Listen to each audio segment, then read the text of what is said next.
Ave María Purísima, Sagrado Corazón de Jesús.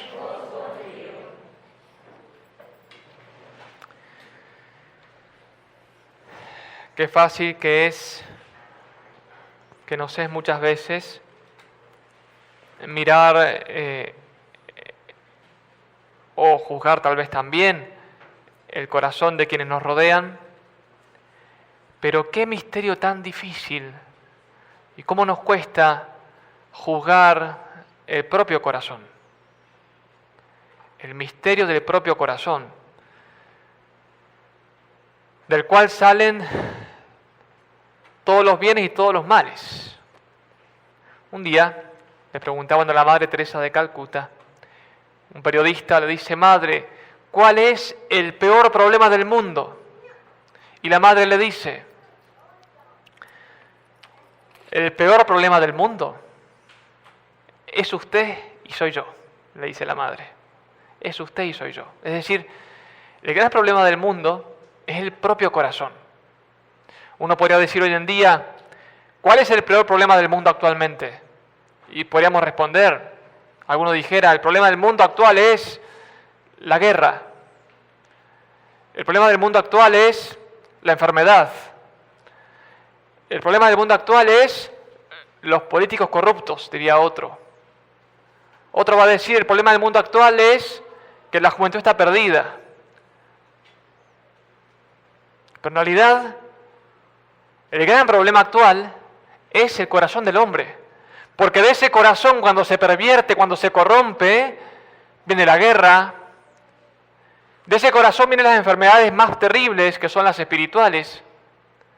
De ese corazón alejado de Dios viene la tristeza. De ese corazón alejado de Dios vienen los crímenes.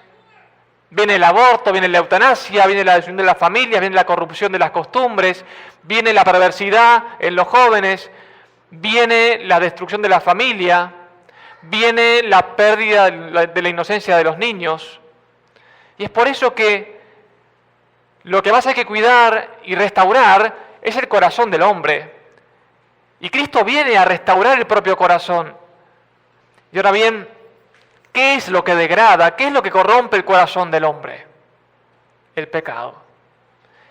El pecado, que es lo que corrompe la gracia de Dios en nuestra alma. El día que fuimos bautizados, recibimos el don de la gracia, que es la amistad con Dios, que es ese don sobrenatural por el cual somos hijos de Dios, dice el Catecismo, y por el cual somos acreedores de la vida del cielo, a tal punto que si perdemos la gracia, merecemos el infierno. ¿Y qué es el pecado? Es toda falta voluntaria contra la ley de Dios.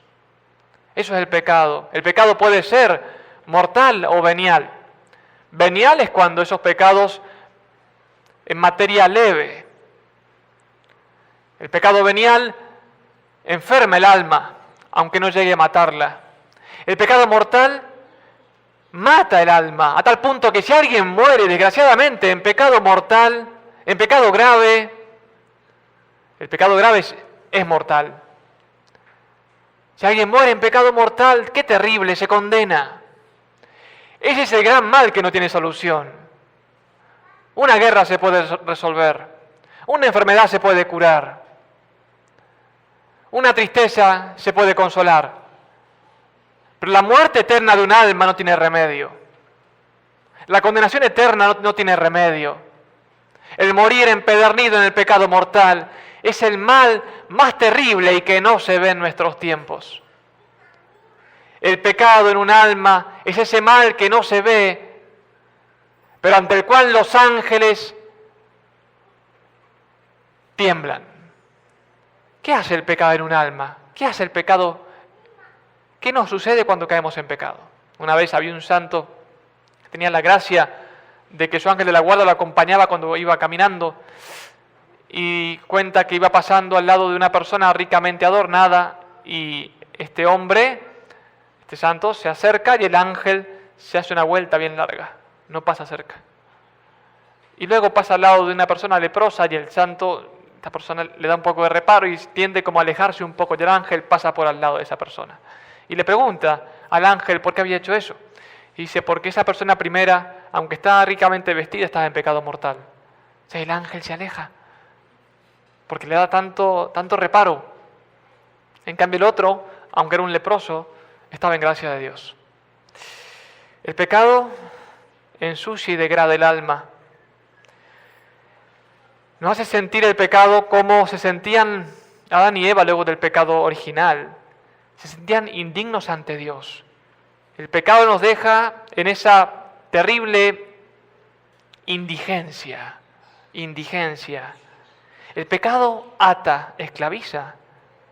Es una esclavitud que no contemplamos, pero el pecado nos esclaviza al demonio y a nuestras propias pasiones. Nadie quiere ser esclavo, pero el pecado me esclaviza. Una terrible cadena que se corta por medio de la confesión. El pecado enceguece, nos hace vivir como encorvados, como el hijo pródigo cuando cae en pecado dice que termina cuidando cerdos. El cerdo es un animal que no puede levantar su cabeza al cielo. El pecado hace que no podamos ver las cosas en su justa realidad, a tal punto de no poder levantar la mirada al cielo. Enceguece el pecado. El pecado inquieta. Alguien puede decir, Padre, pero es que yo sé que estoy en pecado, pero me siento en paz, en aparente paz. Podríamos comparar la paz del que está en pecado como la paz del cementerio, que aparentemente hay paz, pero hay muerte. O la paz de una casa abandonada, que aparentemente hay paz, pero hay telarañas, hay suciedad, hay tinieblas. El pecado inquieta. El pecado no nos deja estar en verdad en paz. El pecado enferma. El pecado enferma y mata. Qué terrible que es el pecado. El pecado es esa ofensa contra Dios. Cuando pensamos en el pecado, no es solamente que tengo una herida cuando he pecado, sino que es una ofensa a Dios. Hoy hemos perdido el sentido de Dios. Hasta el punto que nos da igual pecar o no pecar muchas veces en este mundo contemporáneo. Porque hemos perdido el sentido de Dios. El sentido de que cada pecado hiere a Cristo. Cada vez que nos confesamos, debemos pensar que estoy frente al Señor. A veces nuestras confesiones son, no digo que sean malas, pero son poco fructíferas. A veces nos confesamos no mal, pero de modo indeficiente. El cura de Ars, gran confesor, decía que había muchas confesiones que sin mala voluntad de parte del penitente estaban mal hechas, porque no había conciencia de estar frente a Cristo pidiéndole perdón a Cristo. Qué distinto sería si tuviéramos la gracia de por un segundo estar frente al Calvario, a Cristo en cruz, y allí ponerme de rodillas ante cruz, solo ante la cruz de Cristo allí padeciendo. ¿Cómo le pediría perdón? Y cómo en la confesión, piensen que la confesión es, primero que nada, estar frente a Cristo en el Calvario. Y de repente empiezo a ver que esa sangre que cae de sus llagas, cae sobre mí y me va limpiando. Eso es la confesión primeramente. Es estar de rodillas frente a la cruz. Ese corazón que quiere ser limpiado. Es estar realmente frente a la cruz. Iniciaremos ahora la cuaresma el día miércoles de ceniza. Tiempo de penitencia, tiempo de convertirse y también tiempo de confesarse. Y es por eso que hoy meditemos un poco más sobre este gran sacramento de la confesión. Alguien podría decir, Padre, ¿por qué tengo que pedirle perdón a un hombre como yo? Eso dice el mundo contemporáneo. ¿Por qué pedirle perdón a un hombre como yo? Si es un hombre como yo, el sacerdote. No es un hombre como yo. No es un hombre cualquiera. El sacerdote es un hombre, sí. Un hombre pecador también. Es un hombre pecador. Pero que Dios ha querido darle un poder infinito que pasa por sus manos a tal punto de que por sus manos consagradas se derrama esa gracia infinita que lo supera a él mismo. Es un pobre hombre pecador, somos polvo cada sacerdote, sin embargo Dios quiere darnos esa gracia infinita de que por nuestra mano se transmita la sangre de Cristo que va a lavar esa alma en ese momento hermoso de la confesión.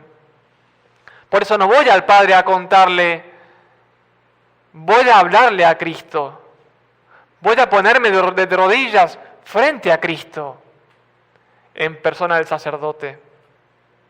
Alguien podría decir, bueno, pero podría haber Dios elegido otro modo de perdonar los pecados.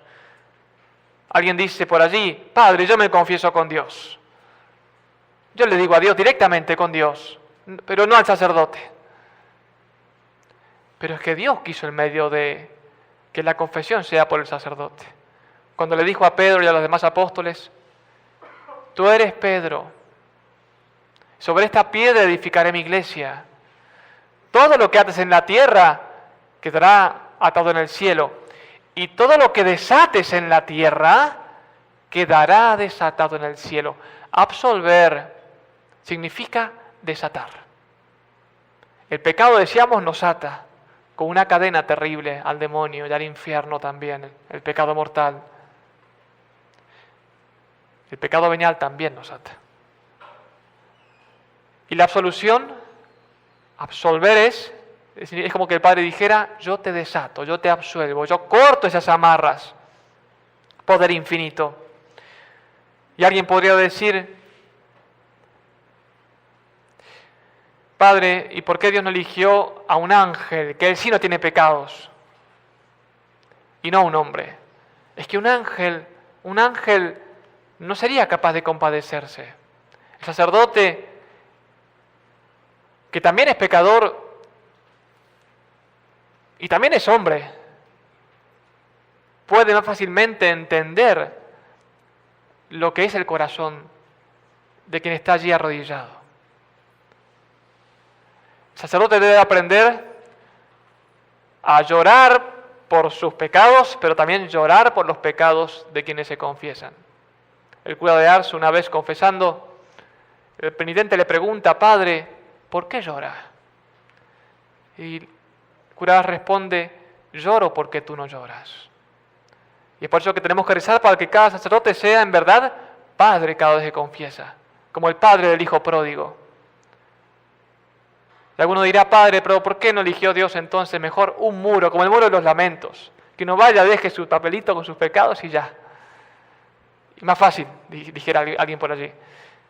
Pero no, porque un muro no corrige, un muro no consuela, un muro no reprende, un muro no aconseja, un muro no se duele, un muro no ama. Dios quiso entonces ser un sacerdote para que pueda ser capaz de compadecerse, de aconsejar, de corregir, de consolar, de amar a ese penitente. Nuestra confesión debe ser simple. Confesarse es venir no a excusarse. No voy a decirle al Padre lo bueno que soy, sino voy a decirle a Cristo cuál es mi herida. Mis pecados, es acusarse, no excusarse. A veces a alguien puede serle difícil hacer el examen de conciencia. Un consejo puede ser, todos tenemos un defecto dominante, algo en lo cual siempre caemos. Bueno, la confesión y el examen de conciencia deben ir primero a ver ese defecto dominante. ¿Cuál es el defecto? ¿Qué es lo que me ata? Siempre. ¿Qué es en lo cual siempre caigo? Y confesarme de eso, ya voy ganando esa victoria. En cada confesión el fruto puede ser inmenso. La confesión es una medicina, la confesión es, a veces aunque no tenga pecados graves, no importa, debo confesarme. Puedo pedir perdón por los pecados que ya he confesado, aunque no los repita de vuelta. Padre, puedo decir, pido perdón por todos los pecados de soberbia, todos los pecados de ira, todos los pecados de pereza, de lujuria, lo que fuera. Debe ser la confesión un ir a encontrarme con Cristo. En el momento de la absolución, allí escuchan las palabras del sacerdote, pero está Cristo allí perdonando. En esos 30 segundos de la absolución, está Cristo allí. No es la confesión, como hoy se piensa muchas veces, un gabinete de psicología. No es que le voy a decir al Padre todas las cosas que me hacen sentir mal, si bien en la confesión también es un lugar de consuelo. Entonces el sacerdote nunca se va a enojar porque le cuenten los problemas que tienen. Sin embargo, el momento de la confesión es para los pecados. Tal vez se puede luego, en otro momento, o luego de la confesión uno comenta, Padre, además también me pasa esto y aquello. ¿No? Pero la confesión es para los pecados. Es para pedir perdón a Dios por los pecados.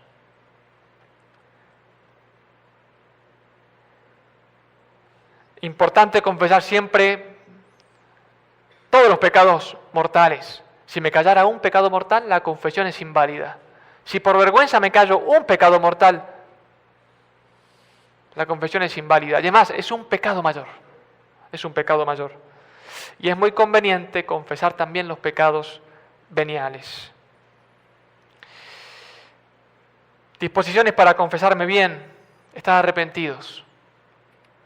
Ya sea por temor al infierno, pero mejor si es por amor a Cristo en la cruz. Cada confesión es un consolar a Cristo que por mis pecados está en la cruz. Con humildad, con confianza que Dios está esperando para perdonarme. Con espíritu de penitencia, de reparación. ¿Cuántas veces nos confesamos como quien puede pasar que va a, como quien dijera, hacer un trámite legal y ya? Y no es así. Hace falta ese propósito de enmendar mi vida. A veces podemos estar con un pecado años y años y años y años sin jamás corregirme. Qué importante es el propósito de enmienda. Que después de cada confesión, en verdad, quiera cambiar eso. El pecado, en verdad, que desata, resucita, sana, da la verdadera paz, ilumina, consuela. Terminemos con unas palabras del Padre San Alberto Hurtado, donde dice que al lado de cada sagrario, al lado de cada cruz y en cada confesionario también se podría poner esas palabras del Señor que le decían al Señor, decía, este recibe a los pecadores. Que en esta Cuaresma hagamos una santa confesión. Este recibe a los pecadores. Esas palabras son divisa exclusiva de Jesucristo, dice San Alberto Hurtado. Allí pueden escribirse bien ante esa cruz o en la puerta de cada sagrario. El mundo hace a los pecadores, pero luego los rechaza. El mundo hace a los pecadores y luego los escarnece, luego los rechaza, los condena. Solamente Cristo recibe a los pecadores para perdonarlos. Has pecado, haz penitencia.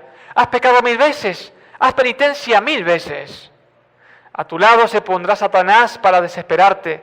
No lo sigas. Antes bien recuerda las 5 palabras. Este recibe a los pecadores, que son un grito inefable de amor.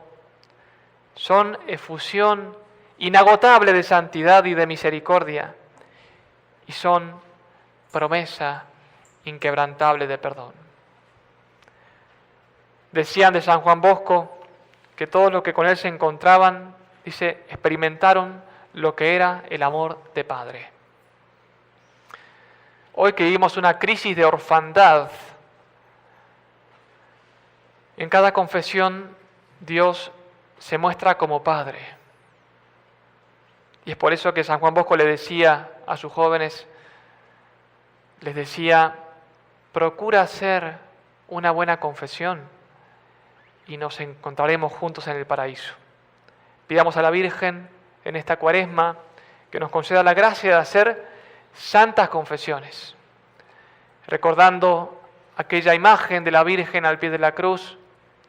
Pidámosle a ella que nos enseñe a llorar por nuestros pecados, que nos enseñe a arrepentirnos, que nos enseñe a consolar el corazón herido de Cristo por nuestros pecados, que podamos rezar como se reza en el Stabat Mater.